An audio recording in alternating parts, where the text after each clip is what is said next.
Today, I'm going to show you a number of different ways to perform the same search in the PLRB search database. This will demonstrate that there are many ways to obtain the same search result using various different search methods.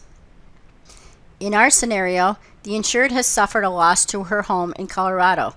You need to determine the actual cash value of the loss, so you would like to know if we have any information on how to determine actual cash value in Colorado for a residential property.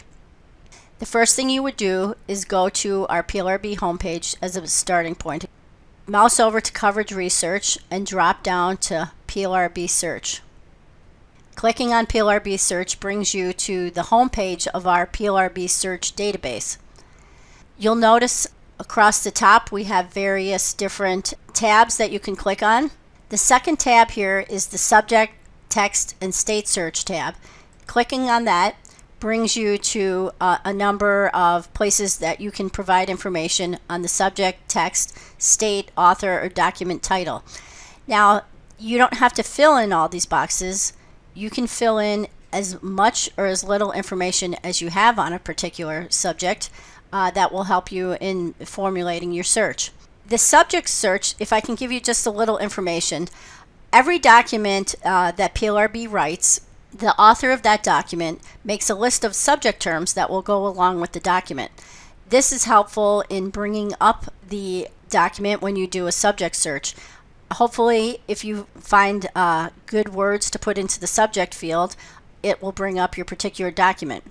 The text field is the words that you put in the search box. If those appear anywhere in the text of the document, you will find this document will come up in your search. So the text searching is a much broader way to search. The subject search is a little narrower, but sometimes it's nice to begin with a subject search, and then if you don't find good results, you can narrow in doing a text search.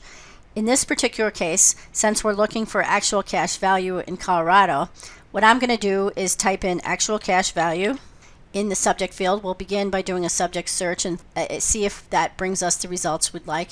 And then in the state field, you can either type in just the two initial abbreviation for the particular state, that would be the postal abbreviation, or you can type out the entire word for the state. So I'll just put in CO here for Colorado and then push submit. What you'll get is a list of the documents on the side. These are the different categories. We have frequently asked questions. Sometimes those may be relevant. You have homeowners annotations.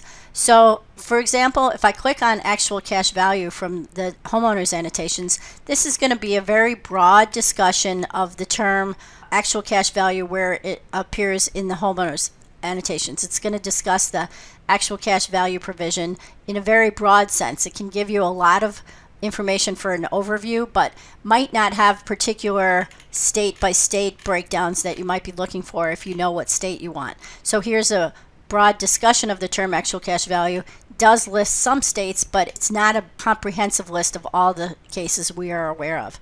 If you go back over to the left-hand side, if you had a commercial or a business owner's policy, you might want to look at those annotations.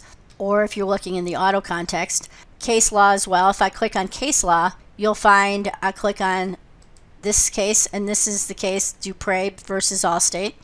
This can give you an overview of the case here and in brief.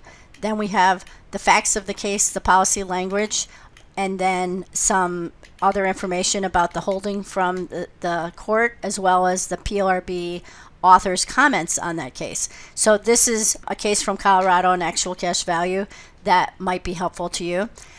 On the left hand side, the next category will be state by state. You'll notice the first document here is Colorado actual cash value. I'll click on that, and that is going to take us to our state by state treatment of actual cash value in the state of Colorado. Here we have the table of contents as well as an introduction on the topic of actual cash value, and then we have our case law on buildings and then also on personal property, and you'll find residential property here and a discussion of a couple of cases as well as a link to this case. Click here, and that's going to be the same Dupre case we just saw by going to case law.